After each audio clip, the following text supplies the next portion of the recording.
Hey everyone, my name is Ben Gromiko. I'm from InterNACHI. That's the International Association of Certified Home Inspectors, world's largest organization of residential and commercial property inspectors. And this is an InterNACHI webinar. We do webinars just about every week. They're free, online, live, interactive. And sometimes I'll do a class, and sometimes we'll have instructors from another state doing a class, and some of them are really good with special guests. And I've got a special guest for you. His name is Dave Krause from Influential Drones. And Dave is going to talk to us about, obviously, drones. But the title is Commercial UAS Flight Ops, Understanding Airspace and Privacy. And today we're going to understand airspace, night operations, flying over people, and privacy issues. So we're going to go over some best practices to avoid problems and keep you safe and legal. We're going to go over airspace as well as programs to help you understand the airspace that you're in. And we'll also talk about pre-planning your flight, risk management, and ways to respond and comply with private citizen requests or the law. So Dave, I want to thank you so much for taking time out of your busy schedule. I know you're very busy. You're working for the government and cities. So I really appreciate the time. And I know we're going to learn a lot in this webinar. So how are you doing? Where are you from right now? Right now, I'm sitting in my office in Philadelphia. Nice. And tell us about Philadelphia. I hear you work with Philadelphia as a consultant. There's a lot of projects I'm working on with the city right now, on a security standpoint. And you're also a course manager. Yes, the FAA is they have an interest in trying to educate UAS operators. So as a safety team representative, which is a volunteer position, I'm going to help them out in a course manager capacity. Awesome. And you've been with InterNACHI doing some fun stuff, some videos, some training, some content. We really appreciate that, because home inspectors, they have to inspect the roof. That's one of the systems that they have to inspect.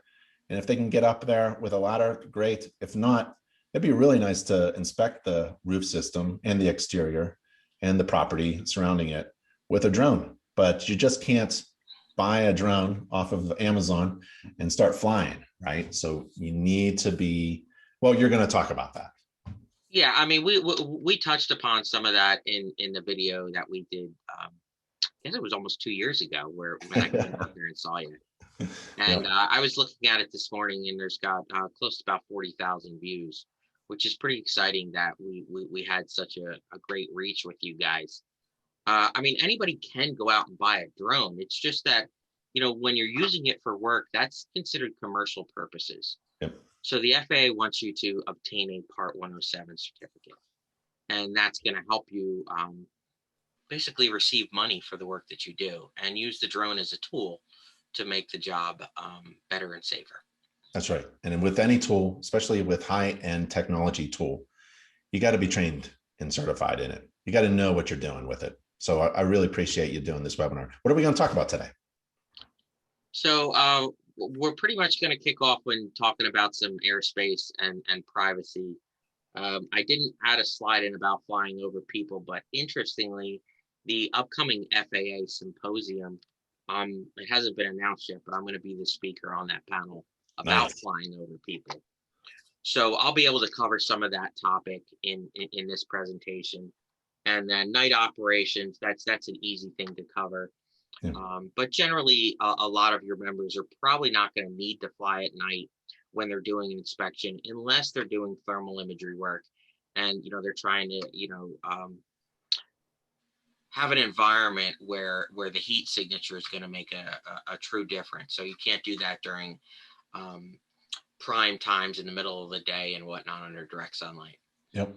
Well, why don't you share your screen and I'll tell folks how to ask questions. So Dave's going to do a presentation here. He's going to get his slides up. And then if you wanted to ask a question during the live webinar, feel free. And we'll take the questions at the end. We'll go for like 45 minutes, 50 minutes, an hour or so.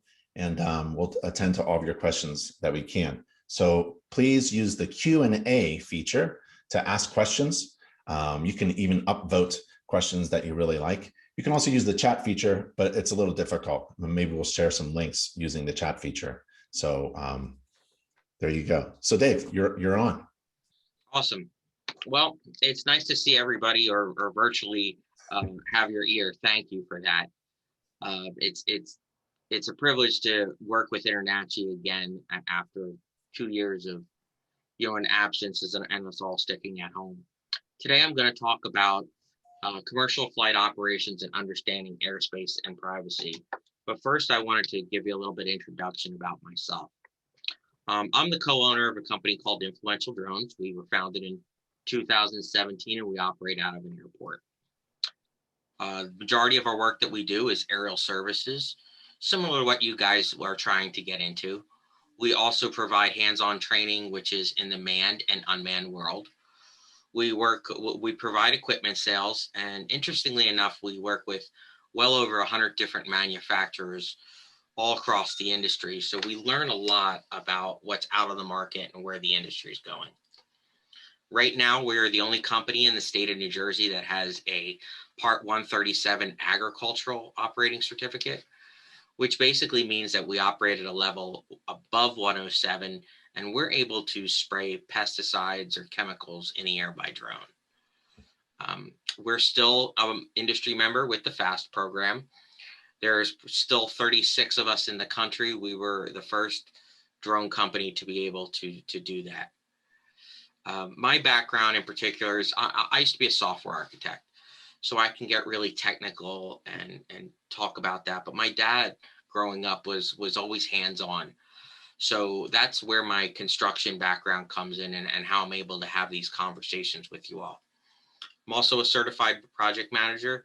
I've traveled the world and also traveled the country. So when you guys ask questions, hopefully I'll be able to answer you on what it's like and what people are doing in other areas of the country. So as a result of a lot of the things that I do, I now sit on advisory boards for the country. And I'm not going to go through this in granular detail. I'm actually just going to show you what I'm involved in. The reason why this stuff is important is because it helps me get a pulse on the industry and make the right decisions and recommendations for you all. A lot of people ask me that question though, like, Dave, why are you involved in so much? And the reason being is just as I said, so I can figure out what the roadmap is. And, we're as you guys are trying to start up your company and you're trying to involve the drones, there's a lot of things that have yet to been decided. Like, where exactly do you start? What type of equipment do you get? What regulations do you have to get involved in to fly commercially? What are the rules that I need to follow locally in my area? What's the new standard that's coming out? And how do I follow it? And you got to do all that besides figuring out how to grow your company. So this is where I'm hoping that I'm able to share with some information to help you guys out. This isn't my first time in front of you guys. That YouTube video we talked about, you'll see me, I visited the House of Horrors, and I'll tell you, it's really an awesome place over there in Boulder. And I got a chance to also sit down with Evan Elliott, who is a home inspector who came to visit us. And he's presently using drones out there, and we shared ideas. So this is a video that's available on the internet if you guys are interested. I shared with you the film date and the published date. You can find it by searching for home inspectors or drones and home inspectors or InterNACHI and home inspectors. It'll come right up. So let's jump into it. I know a lot of you guys are used to using, doing your home inspections, and what is visual inspection on the ground, what you see with your eye and what you see with thermal. I'm not going to talk about how to fly a drone inside, even though there are some out there that do that. I just want to focus on the exterior inspections portions. So when we're looking at it, these are all areas where you can use a drone. We can use a drone on the roof. Take a look at debris, vegetation, mold. We can look for blistering. We can look for any missing shingles, worn or missing or damaging pieces, broken slates, anything out of position. Great ability for us to use a drone. Next, we have the chimney, the vents, the flashing. You know, we want to make sure it's clear of obstructions. The metal flashing, no visible damage, no chips on the brick. Maybe the mortar joints. We want to make sure that those aren't worn. All this is stuff that we can use a drone for. The soffit.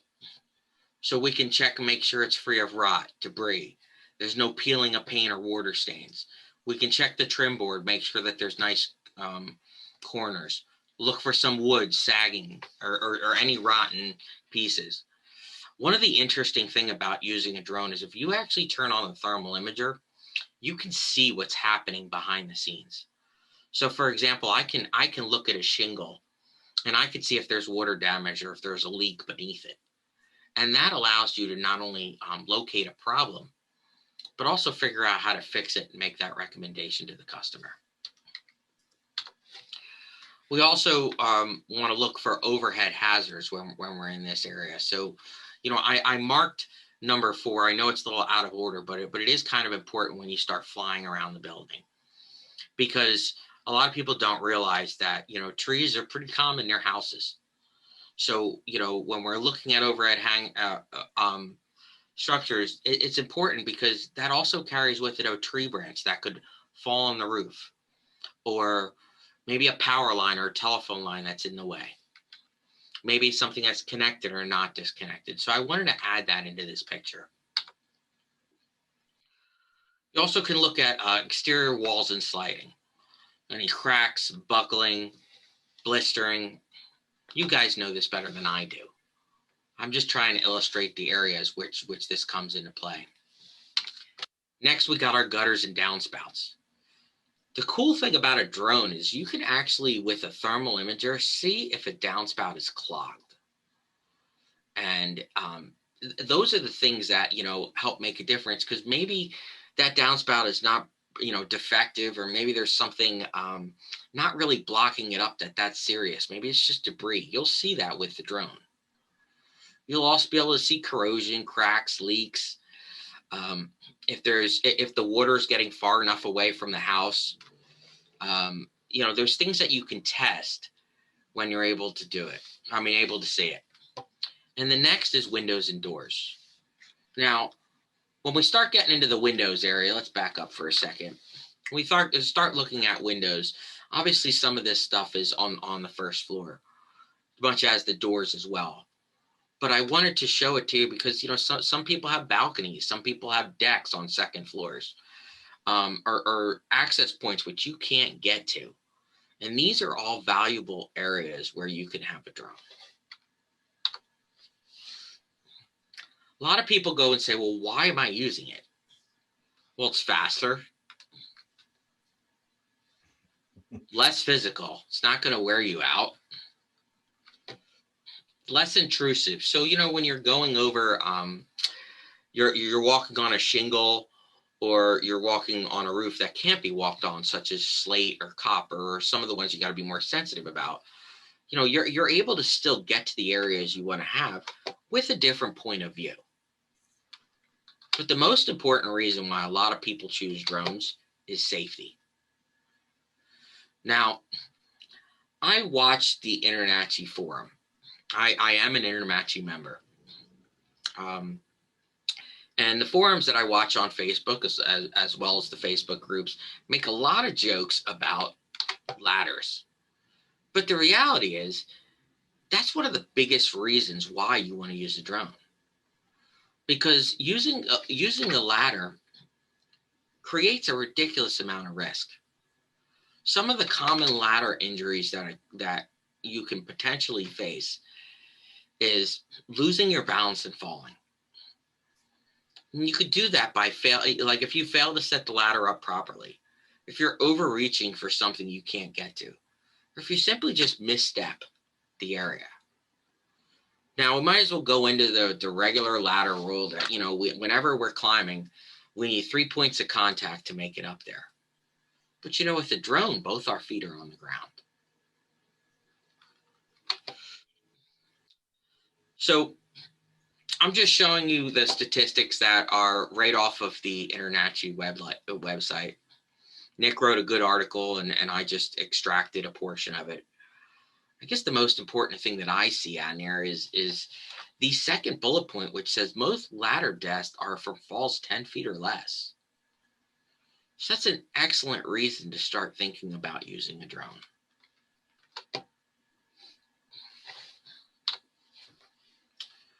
Drones are going to give us that aerial point of view and provide us the ability of zooming in and seeing the damage without us having to step on the roof or lift up that ladder or climb up that ladder. Now I fully understand that what you guys do is important stuff. So sometimes you have to get on that roof. And what I'm telling you is not that you can't do that, but you have the decision to make before always having to assume that risk. So I want to be clear on that, because there is value in physically touching something and physically seeing something or getting up close beyond just snapping a picture.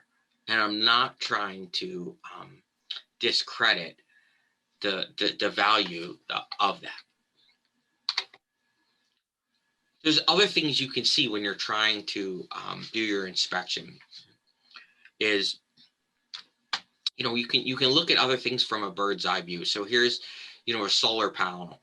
Now, I don't have a picture, but I could just as easily have turned on a thermal imager and seen which panels are working and which ones aren't. Another common thing that you'll see drones being used for is taking a look at the overall landscape. Now, keep in mind, any one of these pictures that you have could be included in your report. And that's before you start involving things like artificial intelligence, which have the ability of literally measuring the roof for you.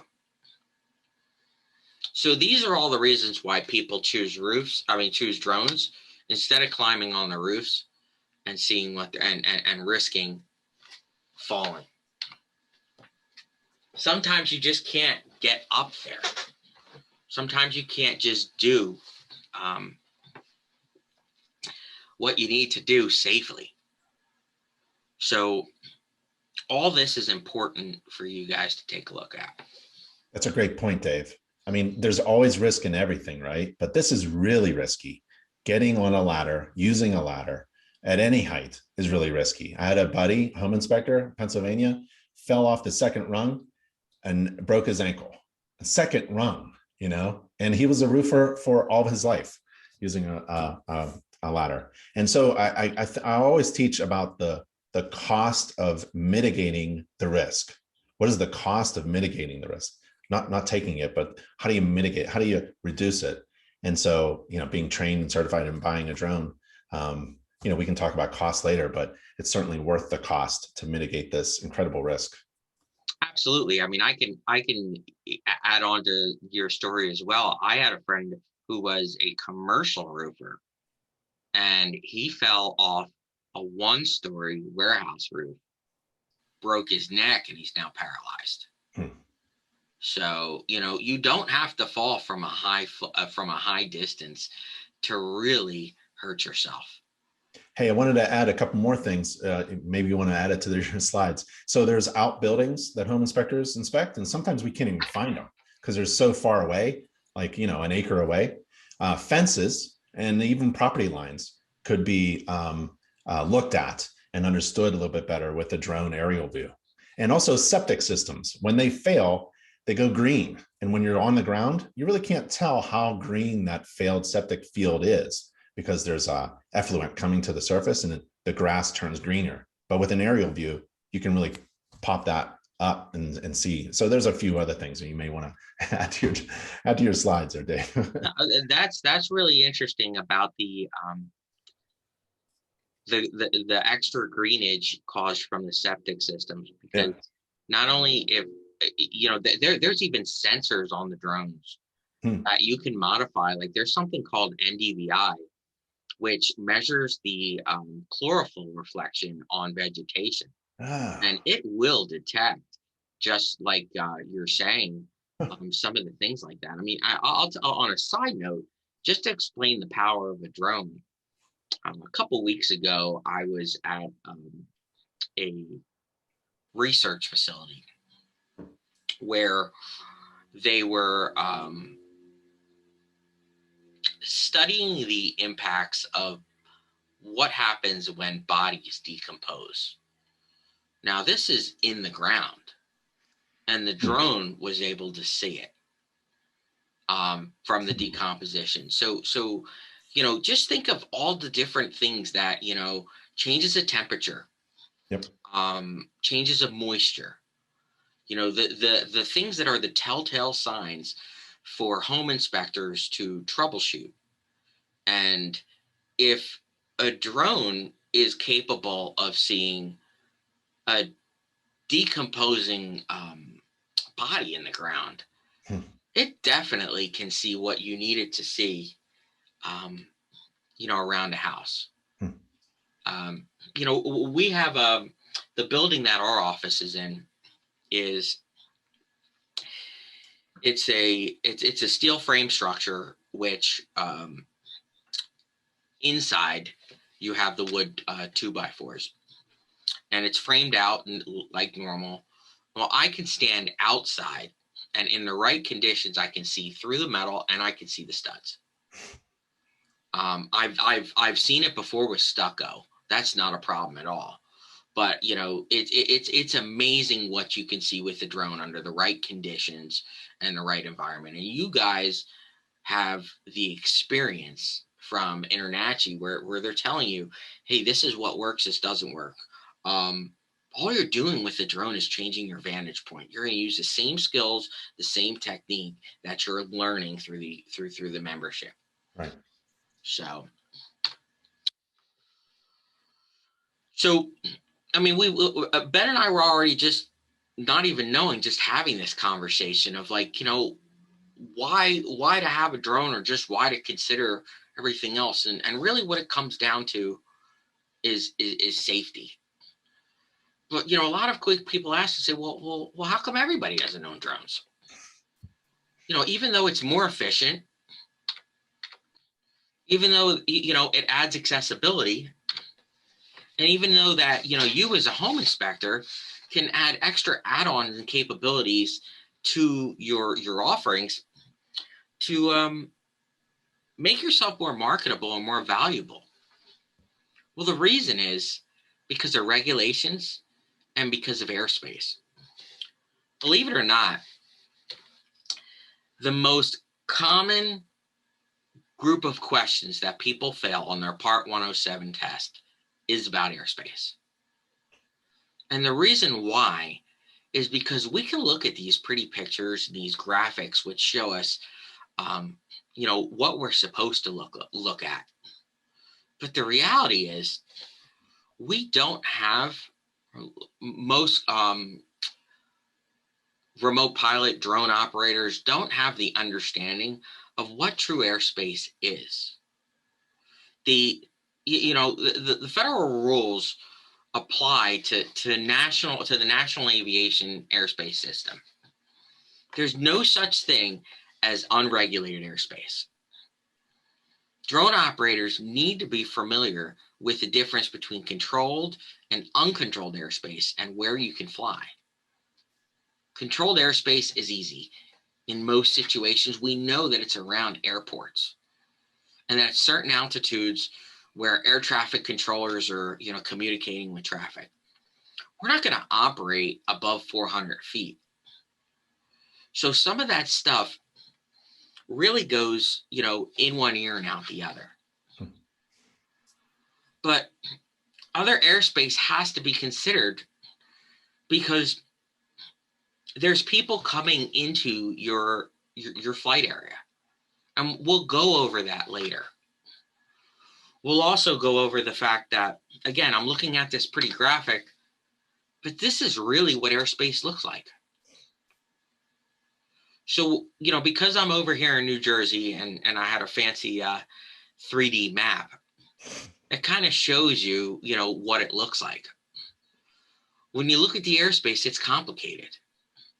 New Jersey is probably one of the most busiest air traffic areas because we are right in between air traffic from Washington, D.C., Philadelphia, Newark, JFK, and Boston. They're all going back and forth. And we're also right on the edge of presidential TFRs, which go up every other week when President Biden returns to his home in Delaware. So these are the things that, you know, all have to come and play and what you need to take in consideration. I honestly could spend hours trying to explain airspace. And so could the FAA. But what the FAA has decided is that, you know, the general public and most people who are trying to fly drones, they're not going to be able to figure it out. So they want to give them the tools to help them make the right decisions and go in the step in the right direction. And the way that they've chosen to do that is through LANC. LANC stands for Low Altitude Authorization and Notification Capability. It's essentially a collaboration between FAA and private business. It will allow you to get authorization to fly in the airspace, and it'll give you, in most situations, automatic approval to fly at or below 400 feet under the right conditions.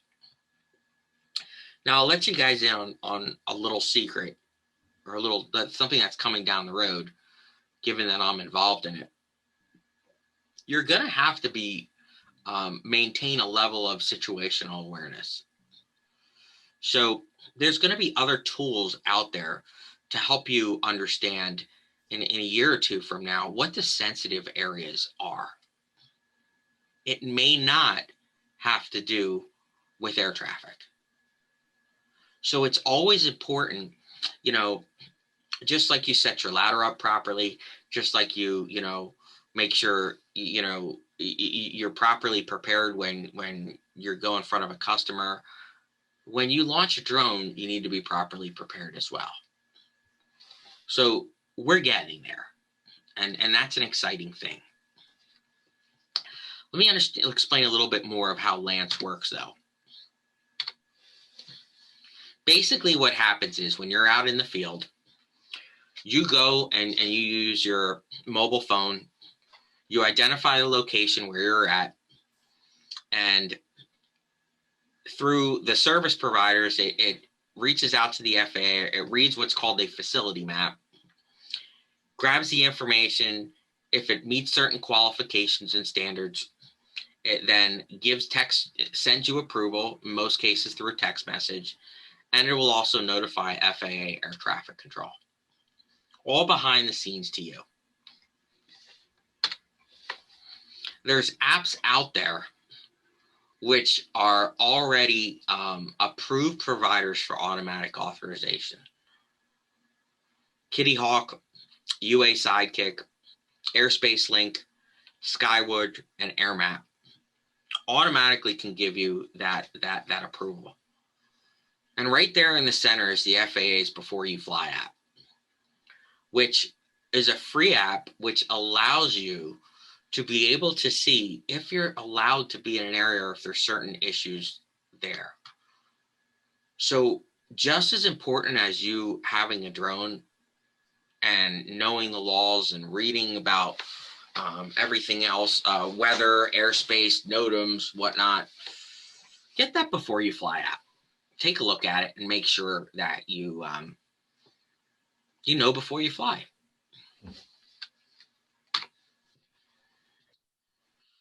So since we're talking InterNACHI, it might make sense for us to talk about Boulder. We all know the map, or what we're all familiar with, of what it looks like when we go on a Google. And I talked to you before about what the airspace map looks like and why some find it confusing. So if we translate that information through the LANC authorization, now it's a little bit easier to read.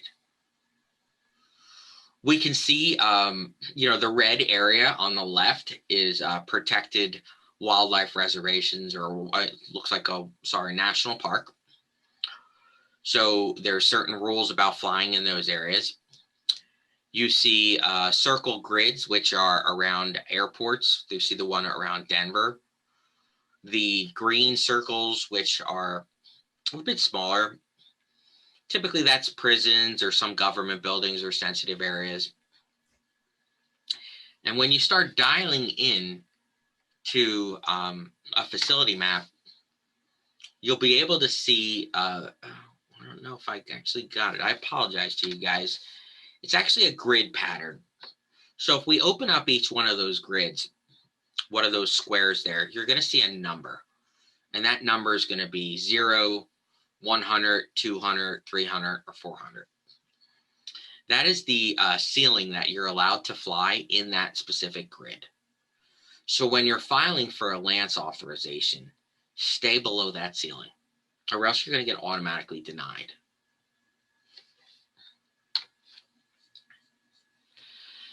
I'm showing you the AirMap interface just because it's a little bit more intuitive, and I like that it has a 3D map on the side. Coincidentally, my company, we use ForeFlight for situational awareness, which gives us our manned aviation map. Sometimes we'll look at AirMap, sometimes we'll look at Kitty Hawk, but generally those are the two that we use ourselves.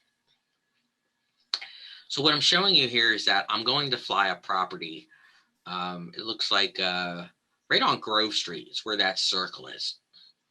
I highlighted the area. I've marked my altitude as 200 feet. You'll notice there's a 3D map that kind of gives me a little bit of an idea of where I'm at. I can notate my date and time, the duration I want to fly, and I'm providing additional pilot information. The app that you're looking at, or the interface, is what you see on a web browser. It's slightly different on a phone, obviously because of format, but it's all just the same. And at the end of the day, when everything's done, you're going to get an approval. And that's the easiest way to navigate airspace. It's all about controlling risk and trying to figure out what is acceptable. The FAA is all about safety, just like InterNACHI is. You need to determine, when to take that drone out, or maybe when to take that ladder, or maybe what day, to operate at. Maybe you have to come back. There's so many different scenarios, and we're about to go over those. And the reason why risk is so important is because it falls into the ability of flying over people, as well as privacy issues and concerns, flying at night, and everything else.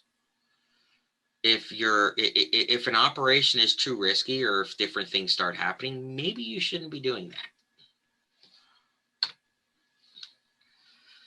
Most people think doing a drone operation involves an orbit or something close around a house. Maybe you can, fly like 2 or 3 feet above it, or maybe even 50 feet above and zoom in. But sometimes you can't look at everything up and down. Sometimes you have to come at it from an angle. And when you come at it from an angle, odds are there's a tree in the way. And after you get around the tree and you're trying to figure out how to move around it, you realize you're over the neighbor's house.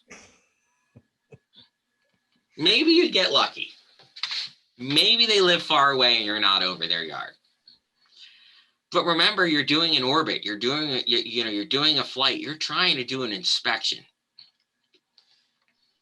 What about the house on the other side?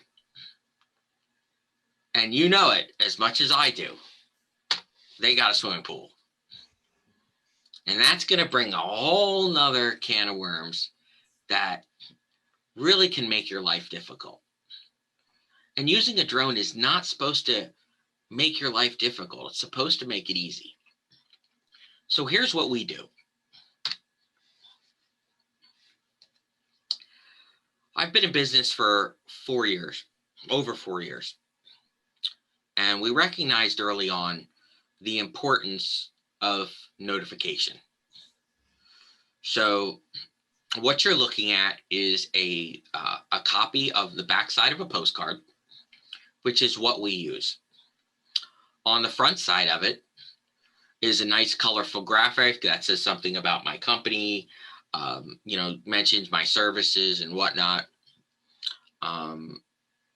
So I can use it for multiple purposes. But on this side, I'm giving notice. And we're going to read it together because it's important to see what we're saying. This is something that you could put in a mailbox. This is something that you can put just on the neighboring properties. It's very important. Please take notice that our company will be conducting a safe flight operation in your area. We are notifying you as a courtesy, though we are not required to do so. Now, we say that because we're trying to be nice. We're trying to extend that hand. We're not doing it to be confrontational, to be arrogant or cocky. That's where the problems start. So it goes on. We choose to provide notification to introduce ourselves to you, to request that you extend to us the courtesy of not interrupting us while we are flying and remain clear of our aircraft while we are in flight. We invite you to watch us, ask questions, or contract our services before or after our work is complete. It's inviting. It's, making a simple ask. And there's nothing confrontational about this. And it goes on. For liability reasons, our work is complete when our aircraft is safely secured. Thank you for your cooperation. We do apologize for the informality of this notice. However, feel it's more important to make you aware than to surprise you. As pilots, so here's where, it's a little bit different for us. As pilots of drones and airplanes, we try our best to do all that we can to ensure both a safe and successful flight. We maintain commercial insurance. We have the ability of safely executing missions. Feel free to visit our website and learn more about us.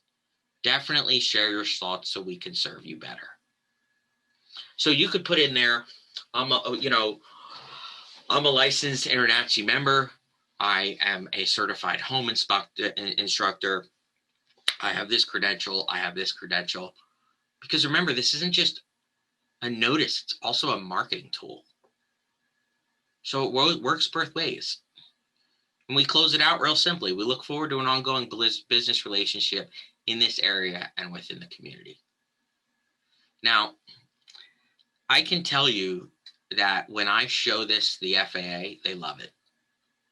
When I show it to customers, they love it. When I show it to neighbors, sometimes it results in more business. And when a police officer wants to ask a question and he's responding, and I share this with them, most of the times they say thank you. So this isn't a requirement anywhere written in law. This is what we do. It may be something that you should consider as well, because it will make your life easier. It's a great idea. Looks really good. So let's talk again about that house, the one that we're flying over.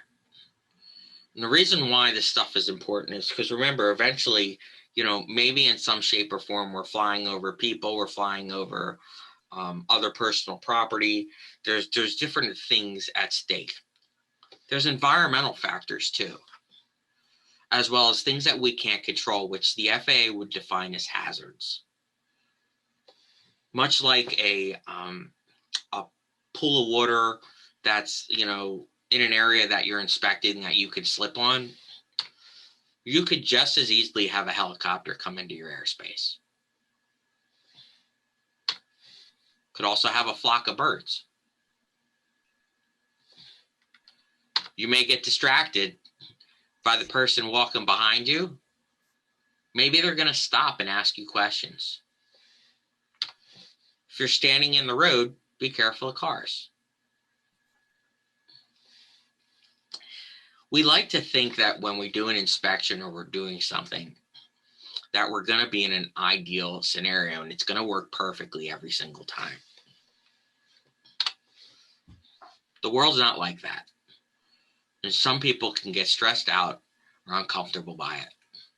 So what we do is we get in a habit of asking ourselves questions. Questions that can just help us make the right decisions. So here are the ones that I would recommend for InterNACHI. Some of them are ones that are pretty generic and the ones that I use myself. The first one is, why am I here? The reason why this is so critical is because you're working around property. You're working around someone's personal property and everything else. Obviously, that customer called you. You're going to have potentially a contract. We also do what's called property consent forms. And the property consent form is used because sometimes maybe a realtor wants to send you over or someone else wants to send you, and the homeowner's not there when you show up. So now when you're questioned or someone actually comes up to you and it says, hey, why are you here? You can show them. And this goes a little bit further. So, I mean, this is my personal, what we use for our business, and it has a generic sense, but I'm going to read to you just the paragraph around authorization. And this is something that the customer looks at, and it also protects you. I understand that the aerial operation may be restricted, delayed, altered, or prevented by any condition below.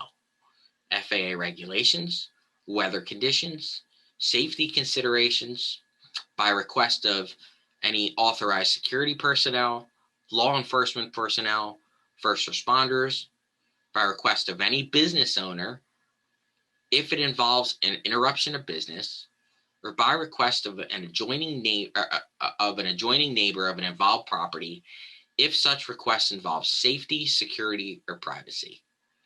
This isn't saying that you cancel an operation, but this gives you the option of having control in the event the customer is not there or the person who's rushing you to get the job done. So you don't have to use this yourself. This is what we use. And obviously you have a signed contract. The next question you ask yourself is, do I have something specific I'm looking for? Because whatever you're looking for is going to determine your direction of flight and what you're doing. You also have to think to yourself, what are the obstacles or hazards that can cause problems to me?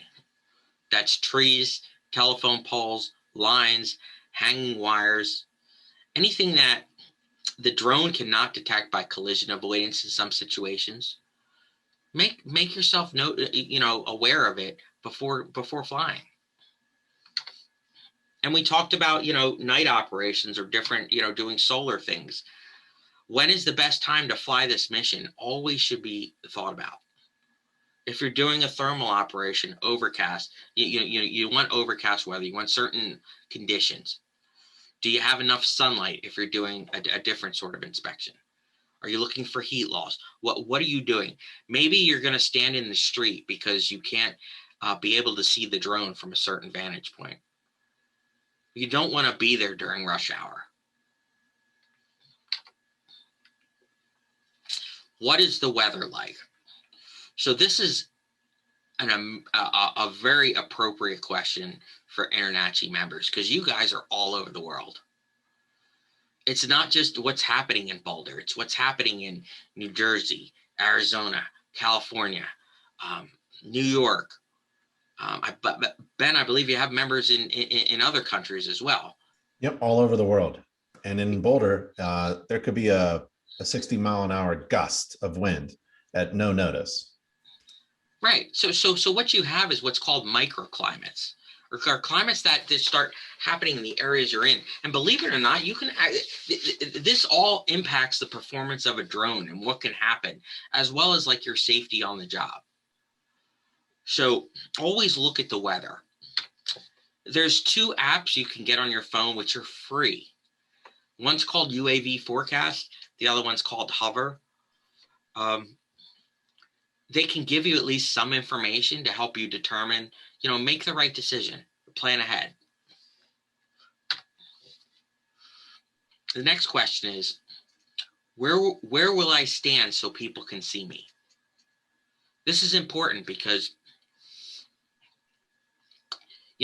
if someone has a question or concern, if they see a drone flying overhead and they have a question, they're gonna try to see who's flying it. Wear a vest if your uniform includes, an insignia or a name tag. Do that. You look more professional. Wear a hard hat if you're in, a construction environment. If there's tall grass or there's sand or there's, debris below you, put down a landing pad. It's going to help you be more professional and be safer in your operation. Which leads to the next question. Where will I land my drone in the event of emergency? Always have a backup plan. Even if that backup plan is 10 or 15 feet away from you, just know that, okay, I can put it down over there if there's an issue. Some of the things that happen that could disrupt your landing area is, let's say you put your landing zone in the street. Someone complains or the traffic gets heavy. Or let's say you're launching from the sidewalk and, a mother and her child are walking and they think it's really cool to stop and watch you. You could just as easily say, ma'am, can you please move somewhere else? But now you're taking your focus away from the drone. Now you're distracting yourself. And let's face it, if you secured your landing area properly, they wouldn't have walked in it. So just choose another landing site. Avoid that confrontation, keep it friendly. Heck, hand her a business card when you're done. Next question is, how will I show this to my client? This is an interesting question, which most people won't have to deal with, but you guys will. Sometimes that customer wants to look over your shoulder. Sometimes you want to show them something. Some things, so, think about that before your flight operation and not during. When you're trying to manipulate the controls of an aircraft and someone sticks their finger over your hand and blocks your view, that can not only get annoying, but it could cause an accident. So, what we do is I can live stream to a tablet so the customer can walk around. Or maybe if I have a partner who's also doing an inspecting, he could see what I can see. You could also just leave it on an SD card, but don't forget to bring a computer so you can show it to the customer. And if you're going to include it into a report, just keep in mind, how is it getting there? When is my deliverable due?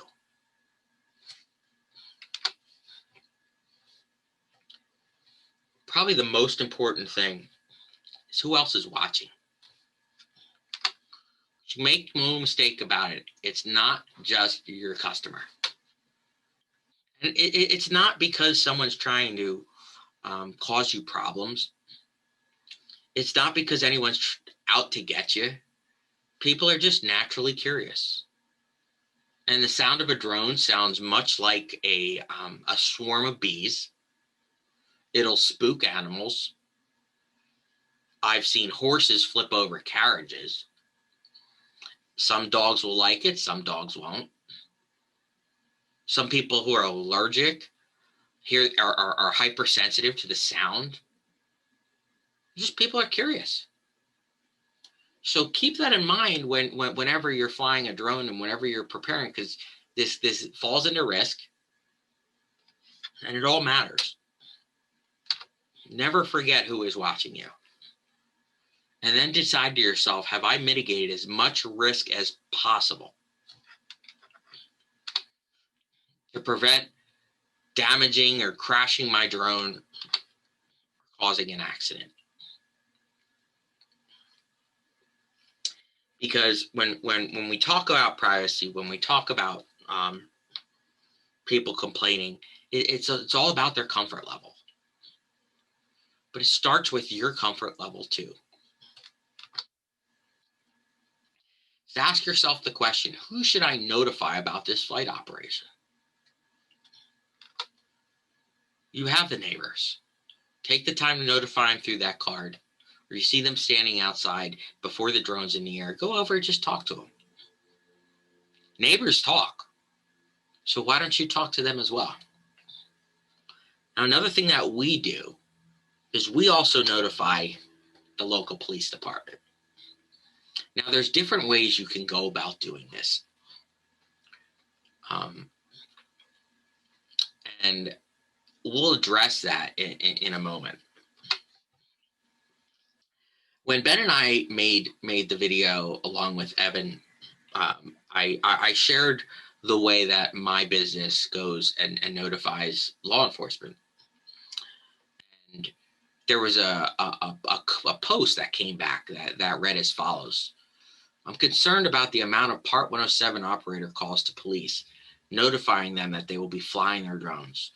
All we need is to obtain Lance clearance and we're good to go. Well, that's correct from an airspace standpoint. That doesn't necessarily help when someone is scared or concerned. So we notify law enforcement to make sure that we're safe and to make sure that they can allocate resources properly. Someone calls up, but before I launch my drone, if I call up and say, hi, my name is Dave Krause, I'm the co-owner of Influential Drones, I'm going to do an inspection right here at InterNACHI headquarters in Boulder, Colorado. I have notified local, the neighboring business owners. I do have a property consent form. I'm going to put my drone in the air for about a half hour and look at the roof. Would you like me to notify you when I'm done? They're going to tell you yes, no. Maybe they won't care. But guess what? If someone goes and makes that phone call and says, oh, I got a report of a drone in the area, they're going to say, oh, it's Dave Krause. He's standing there with Ben. They're looking at the building at InterNACHI. No worries. And everything works out nicely. It also keeps you safe. You know, it's illegal to shoot a drone down. It's considered an aircraft by the FAA. But some people are scared. And they do feel that they have a right to protect their home. And, you know, there's laws that are in place in different states, from open carry to concealed carry to just everything else. And with the world that we live in, why take the risk? You're there to do a job, and that's to help a homeowner. You want to smile and have fun on your job because, you know, you love what you do, and heck, you get to fly drones. You don't need to be dealing with some of the other problems. So that's why we do what we do. And you guys can decide what's best, but that's how we operate. So the flying over people rule, I'll talk about briefly. But I think it's best if we do that instead of a slide. I'll do it in person. So I'll close this presentation out by sharing with you the closer of the slide. You have my contact information there. If you have any questions, that's the office number. There's the email address and the web address. I also would like to encourage you guys to look at the FAAsafety.gov website. The mission of the FAST team is to lower the nation's accident rate by conveying safety principles and practices through training, outreach, and education. That's what I'm a volunteer for, and that's what I'm also an industry member for. So I travel the country promoting this, and you can learn more for free just by creating an account on this FAAsafety.gov account. You're going to need it when it comes time to renew your recurrency, which isn't going to cost anything, but it has to happen online. The other benefit of having it is that when you register on FAAsafety.gov, the FAA can send you educational email blasts and provide you different notifications to say, hey, listen, there's a webinar taking place in your area, and you're welcome to attend. And these are the ways that you can learn more about aviation.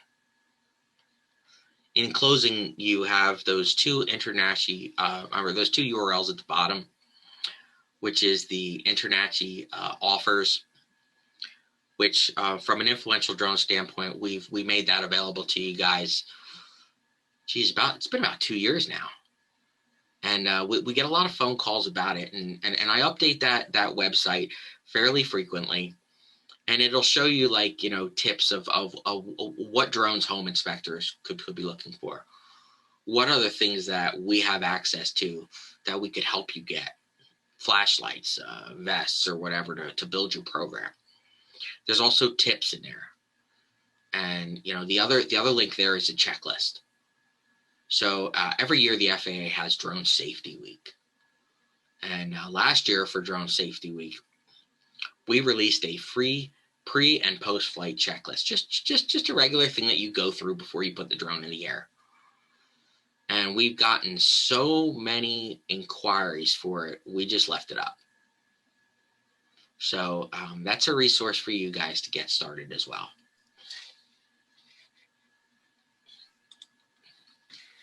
So before I get into flights over people or anything else, Ben, how do you feel about taking questions, or how are we looking on time? Looking good on time, and we do have a handful of questions. But it would be great if you put that slide up again for your contact information. And I'd like to tell everyone, if it's okay, your email address or website, because those URLs, especially to the checklist, was really long. And folks listening to this on a podcast right now will probably want, you can't see the URLs. So Dave's email is dave@influentialdrones.com. You can email him for more information and for that checklist and for those videos and for the offer that Dave mentioned. Yeah, and actually the link to the exclusive InterNACHI offer is also backlinked on InterNACHI's website as well. Yep. So ready for a question? Sure. Lawrence from Norman, Oklahoma says, please touch on studying for and taking the 107 exam. Thanks. Okay. And you said his name was Lawrence? Yep, from Oklahoma. All right. Lawrence, first of all, nice to meet you, and thanks for listening. The best way to prepare yourself for the Part 107 test is to visit the FAA website. And it would be FAA.gov/UAS, and follow the links on there, and you're going to see there's a knowledge test and whatnot, which you could just flip through and get your book. Interestingly, Ben and I were talking prior to this call because he wants to give you guys some tools, to just get started as well. So I would look to the InterNACHI website as well, and get some of those boilerplates. There are companies out there that are willing to teach you Part 107 and help you pass your test. Whether you do that in person, whether you do that virtually online, or you do something as like study as you go, it's called a CBT. Those are options as well. And lastly, you got the community colleges. Everybody is trying to promote STEM and aviation right now for upcoming youth. Take a look at their workforce development offerings and see if there's something out there that would help you. Yeah. Doug asked a similar question. What are the clear steps on getting a Part 107 certificate? And he asked, what about remote ID requirements? Ooh, okay. So the clear steps on um, getting a remote ID certificate is first you're going to have to uh, basically study. Then you're going to call a company called PSI, which I'll actually give you their phone number. In one quick second, I'll pull it up. PSI is the scheduling company that's going to allow you to schedule and take your test. When you're ready after studying, you're going to call their number, and it's 844-704-1487. And you're going to tell them that you want to take the Part 107 initial. They're going to ask you for your, a location where you're located at. If you happen to know an area near you, like a FAA testing center, which is generally on an airport, you can tell them. But otherwise, just give them your zip code, and they'll tell you which one's near to you. They'll tell you the available date. You're going to pay by the credit card, and they're going to schedule you to go. The recurrency exam now, I don't want to speak out of turn here because there's been some changes, but the recurrency exam used to be 150 questions, and you had 2 hours to go through it. For some reason, as I'm saying that doesn't sound right. Maybe it was 4 hours, but I apologize on what that is. It's changed. But what it is you're going to get a course book, and you're basically going to sit in front of a computer and answer questions. You're going to be allowed to bring a number 2 pencil and a calculator, and you're not allowed to take notes or anything else that is for those of those questions. You're going to be presented the questions at random, and you have to score 70%. After you get, assuming you pass, which a lot of people do, and again, if you don't, it's probably because of airspace. So study airspace before taking the test. Save that save that money. Pass the first time. It's just really focus on airspace. So after you pass, you're going to register. You're going to create an account on a website called IACRA. It's IACRA. It should be .faa.gov. You're then going to wait 3 days after you take your test. And when you log back in, your test is going to be in there. You're going to complete the form, submit it, and you're going to get a plastic card in the mail. I'm going to say 30 days. The reason why I'm saying 30 days is because you just never know how long it's going to take. They're going to give you a paper certificate until then. And that's what you're going to walk around with to be legal. Now, there's one other thing to be legal when you're flying a drone, and that is you have to register the aircraft. When you register an aircraft, I know that's not part of the question, but it's important because there's a huge fine if you don't do it. It costs you want to go to FAA Drone Zone, or I'm sorry, FAA dronezone.faa.gov, and you're going to pay a $5 registration fee for that. Now, on to your next question, which is remote ID requirements.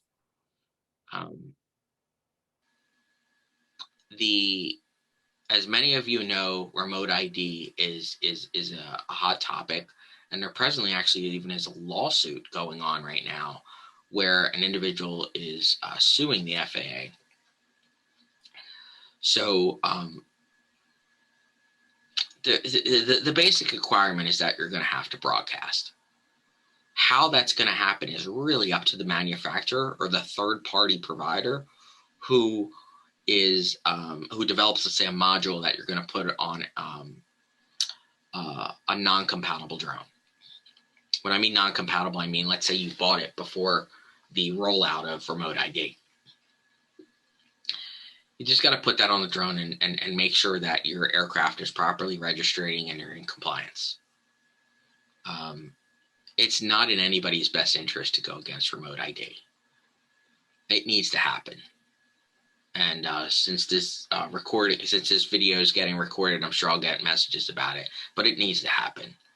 It needs to happen because that's how package delivery happens. That's how other advances in aviation happen. First, we need to secure the airspace, and we need to see who's in the air. So, I'm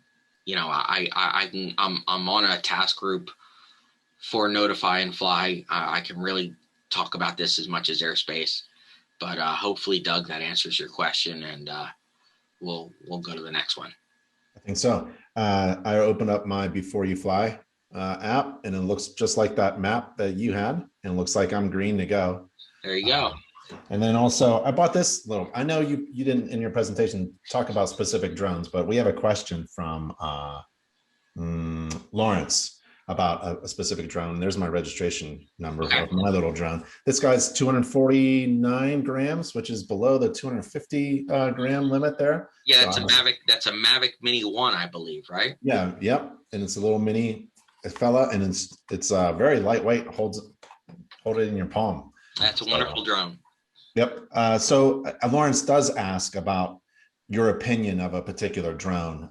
There's one, I guess, called the Parrot Anafi. Never heard of it, but you probably don't give specific recommendations. Not on a webinar. Basically, what the reason being is because I need to kind of know more about how you plan on using it, what the environment is, where you're at, and whatnot. There's many great drones out on the market, and each one has a set purpose. I don't believe there's a one drone for everybody. I think one of the most important points is that no matter what drone you get, I would say, just as I just wanted to try to see what's going on. Now, drones now have 4K images and 4K video. Mm-hmm. So you can zoom in.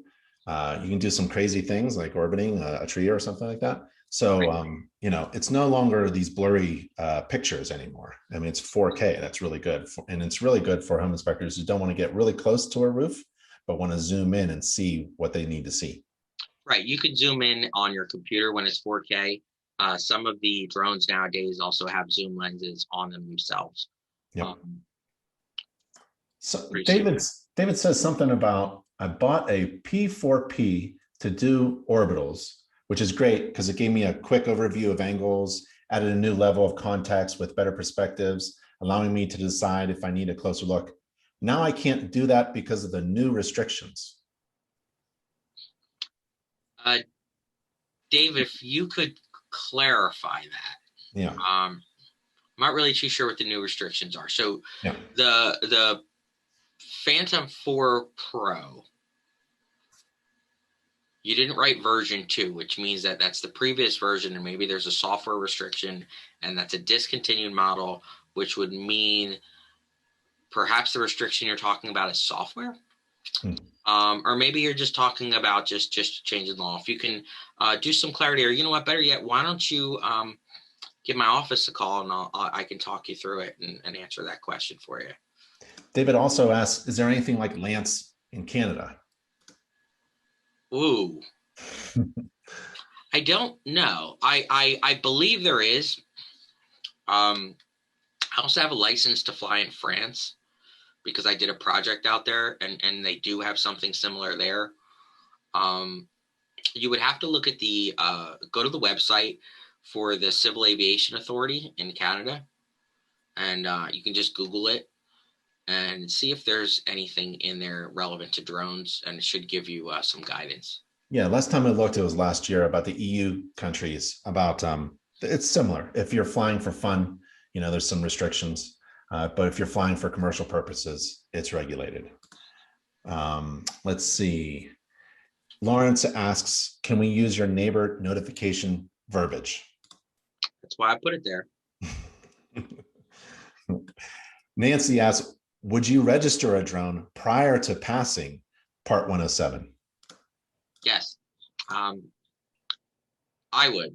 And I would intentionally, if I know I'm going to use it for commercial purposes, I would register it as a Part 107 commercial aircraft, even if I haven't obtained my 107 certificate, knowing that that's the route I'm going to go. And it's Right. only, I mean, you'll save $5. Yeah, and So I registered mine just for fun, yeah, just to go through the process. It's $5. yeah, it's $5 either way, but Yeah.